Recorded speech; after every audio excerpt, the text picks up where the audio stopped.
Holding back urine for too long and too regularly will weaken your bladder muscles that control the flow of urine. The more you put off emptying your bladder, the more it stretches out, which can result in an overstretched bladder. When that happens, your body starts completely missing the cues that your bladder needs emptying. Holding urine for extremely long periods of time can be dangerous. It can cause bacteria to build up and multiply. In severe cases, this bacterial buildup can cause urinary tract infections, or UTIs, which occur because bacteria have made their way into the urinary tract, which then causes frequent and painful urination. In extremely rare and serious situations, holding urine for too long can lead to a bladder rupture, which can be deadly. This could lead to urinary retention, where you are unable to fully empty your bladder. It can also result in loss of voluntary control of urination, which can result in leakage. The more you put off emptying your bladder, the more it stretches out, which can result in an overstretched bladder. When that happens, your body starts completely missing the cues that your bladder needs emptying, and that can lead to some pretty embarrassing accidents. Holding back urine for too long and too regularly will weaken your bladder muscles that control the flow of urine. Your bladder keeps the urine sterile, but as soon as it leaves your body, it can pick up bacteria from the urethra and air. Your bladder is like an elastic muscular bag that expands and contracts as it fills and empties, and it is about 5 centimeters long but can stretch up 15 centimeters depending on the amount of liquid. Your bladder can hold about 1 liter of liquid before it reaches capacity. When your bladder is about half full, it activates tiny receptors in your bladder wall. The nerves signal your brain that your bladder is getting full and needs to be emptied. The bladder muscles then squeeze, the tiny muscles in the urethra open up, and urine flows out. When your bladder is empty, the muscle wall inside the bladder makes folds and tucks in. As the bladder is filled with liquid, the muscle wall expands, and the bladder moves upward toward the abdominal cavity.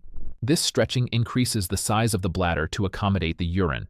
The bladder has an internal muscular valve, known as the internal sphincter, which prevents the leaking of the urine from the bladder. The shape of the bladder prevents urine from flowing back into the ureters, which is the tube that carries urine from the kidney to the bladder. You have an overactive bladder if you need to pee more than 8 times a day. Urine is 95% water, and the rest is urea, a combination of salt, hormones, nutrients, and creatine. Women have shorter urethras than men, making them more susceptible to bladder infections as a result of bacteria from outside the body being introduced into the urinary system.